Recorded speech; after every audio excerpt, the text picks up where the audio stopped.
Geçen ýyl dünýäde Birleşen Ştatlaryň häkimetlerine bildirilýän ynam boýunça iň uly ýokarlanma Türkmenistanda hasaba alyndy. Gallup barraglar merkeziniň soňky hasabatyna görä, Türkmenistanda Amerikan häkimetlerine bildirilýän ynam geçen ýyl 2018-nji ýyldaky 30% gürküzüjiden 32 bal ýokarlanyp 62% deň bolupdyr.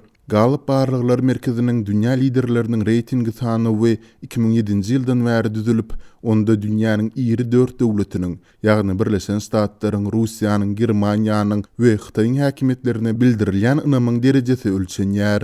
Täze sanawda mundan ozalky 2 ýylda hem bolýaly kansler Angela Merkeliň ýol başçylygyndaky Germaniýa birinji orunda ýerleşdirildi. Dünýäniň 135 ýurdunda we Swedinde German häkimetlerine pikiri sorulananlaryň 44% ynam bildirýär. Amerika 33% bilen ikinji orunda ýerleşdirildi. Prezident Donald Trump'yň häkimet başyndaky ilkinji ýylynda Birleşen Ştatlary bildirilýän ynam pese gaçan bolsa-da, ol häzir bir neme ýokarlandy. Pikiri sorulananlaryň 32% Hytaýyň we 30% Russiýanyň häkimetlerine ynam bildirýär. Hasabatda Amerikanyň häkimetlerine bildirilýän ynamyň dünýä boýunça Türkmenistanda has köp ýokarlanmagynyň sebäpleri aýdyňlaşdyrylmaýar. Bellemeli ýeri soňky ýyllaryň dowamında Türkmenistanyň durly regionlarynda häkimetler Birleşen Ştatlara garşy wagt nesihat işlerini geçirdiler. Şu ýylyň başynda Ýerasty altylyk çeper filminden soňra Türkmenistanyň durly regionlarynda Türkmen hökümetiniň wagtçylary ýygnaklarda Amerika garşy duşmançylygy çağırş edýän beýanatlar bilen çykyş etdiler. Filmde wakalar Türkmenistany ýady salýan toslama bir ýurtda bolup geçýär.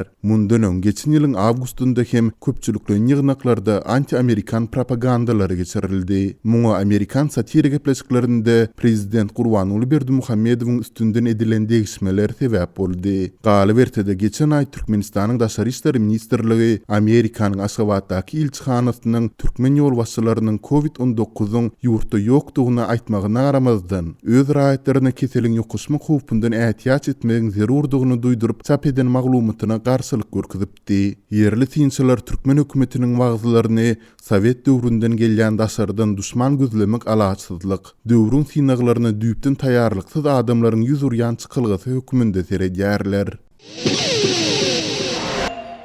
Türkmenistanyň prezidenti Döwran Çişiýew Türkmen başydaky newiti gaýtadan işleýän zawodlar toplumynyň baş direktori wezipesine bellemek baradaky karara gol çekdi. Azatlyň habarçysy bu kärhananyň işçileriniň kyn ýagdaýyndan habar berýär. Bu ağırlykda Lewawyň ýag-ýangıç guýjy stansiýalaryna gaýtadan benzinin gytçylygynyň dörändigi we degişli pudokdaky 500 çemesi işgäriň wezipesinden boşadylandygy barada maglumat gowuşýar. Döwlet eýçiligindäki mediýanyň maglumatyna görä, Türkmen başynyň zawodlar toplumunda ýurdun esasy eksport potensialini düzýän etilirlenmedik avtobenzinler, aviatsion we tekniki kerasin, reaktiv we dizel ýangıçlary, mazut, çalgy ýaglar ýaly köp sany neft himiýa önümleri öndürilýär. Çişiýew goloýdy Türkmen Gaz döwlet konserniniň başlygy wezipesine berilenen Batyr Amanowyň ornuna başlyk bellendi. Amanow bu zawodyň ýol başçylygyna geçen ýylyň 2-nji sentýabrynda Nowatdaky baş direktor Ýazymrat Muhammed Muradow işde göýüren düýpli kemçilikleri üçin wezipesinden boşadylandan soň bellendi. Ol mundan öň Türkmen Gaz döwlet konserniniň başlygynyň orunbasary bolup işleýärdi. Azatlyň habarçysy şol wagt 2019-njy ýylyň sentýabrynda Türkmen başynyň newti gaýtadan işleýän zawodlar toplumynyň 500 töweregi işçisini aýlyksyz dinç alysy uğradandygyny habar berdi.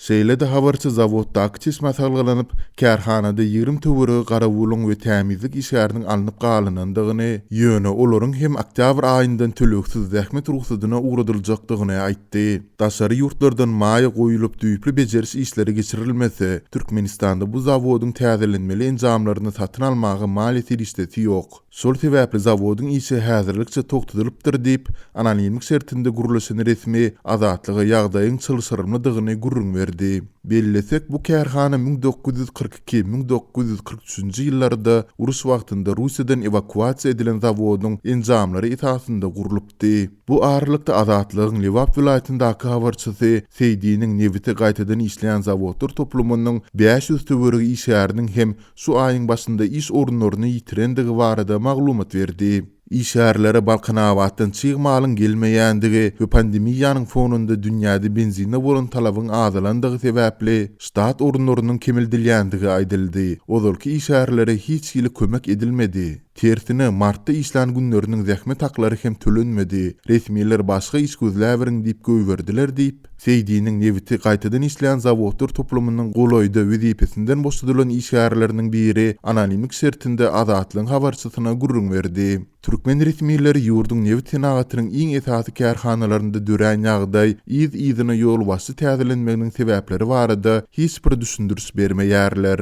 Bu ağırlykda Lewap welaýatynyň etraplaryndaky ýalňyç guýjy nokatlarda benzin gytçylygy täzeden ýitileşip başlady. Vilayetde Eko 93 markalı benzin dolu satuvdan gitti. A92 ve A80 markalı benzinlere seyrek yağdaydı duş gelse bolýar. Farap ve Çerci vitraplarının stansiyalarında A95 markalı benzin ýerden saat 9'a çelini tamamlanýar. Indi owu hojuluk tehnikler üçin hem ýalňyç tapdyrmaýar diýip Lewapdaky habarçylarymyzyň biri 20-nji iýulda gurrun berdi. Onun maglumatlaryna görä beketlerde benzin tapdyran ýagdaýynda da onun üçin uzyn ulug nowatlar döreýär. Geçen ýylyň dekabrynda Hytaýdan uzalan koronavirus pandemiýasy we esasy neft öndüriji ýurtlaryň arasynda dören alalaşmazlyklar derarly energiýa narhlarynyň aşağı kaçmagy ozal hem gaz alyjylaryny ýitiren we agyr kynçylykda galan türkmen ykdysadyety üçin ýene bir urgy boldy. Emma muňa garamazdan Türkmen resmileri şu ýylyň 5 aýynyň jemleri boýunça beren hasabatlarynda hiç bir kynçylygy agzamadylar.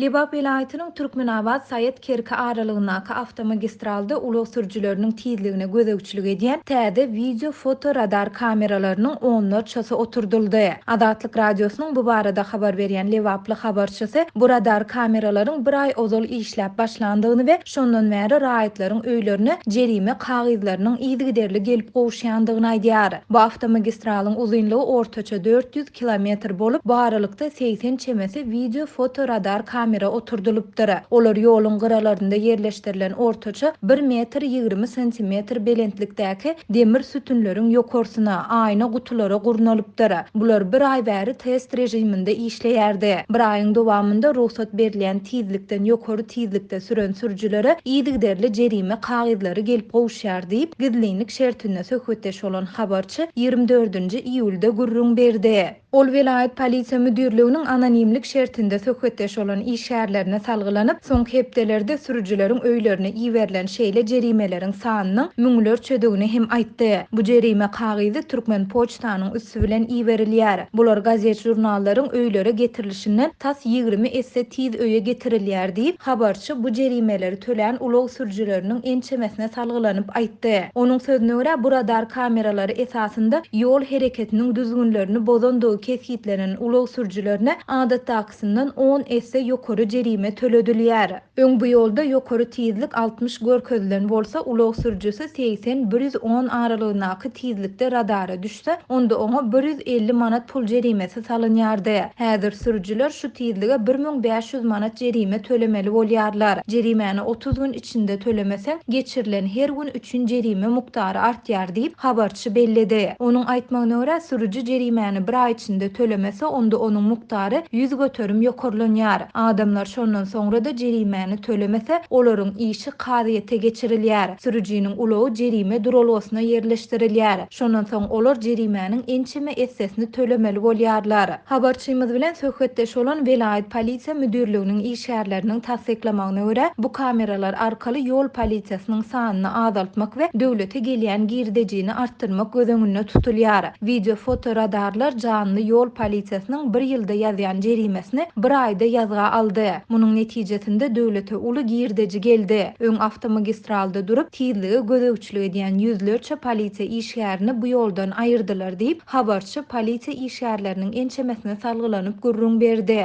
Polisiýa işgärleriniň sözüne görä, häzirki wagtda müňlerçe polisiýa işgärini işinden boşatmak barada vilayet polisiýa müdürlügi derejesinde maslahat edilip, işinden gitjek ýol inspektorlarynyň sanawy taýýarlanýar. Polisiýa işgärleriniň başga iş berilmeden işinden boşadyljakdygy, häzirki işgärleriň diňe 10%-iniň işinde galjakdygy aýdylýar. Olar postlarda durýan we ştablarda oturýanlar bolup, bu işgärler ýokary bilimliler bolar. Häzirki wagtda ýol polisiýasynyň işgärleri alasarlyk ýagdaýda diýip habarçy belledi. Adatlyk radiosu bilen söhbetdeş bolan ýerli ýaşaýjylaryň ençemesi awtomagistralda ýokary tizlikde ulug sürýän sürüjüleriň azaljakdygyny aýdyp, radar kameralaryň oturdulmagy ýolunu gowy garşy alandyklaryny aýdýarlar. Şol bir wagtda olar bu ýoldaky noksanlyklaryň şol sanda çukurlaryň we jaýryklaryň bejerilmeýändigine ünsü çekip bu babatda döwlet tarapyndan hiç ýyly taala edilmeýändigini belleýärler. Azatlyk radiosu baýdylanlar barada Liwap vilayet häkimliginden we polisiýa müdürlüginden kommentari alyp bilmedi.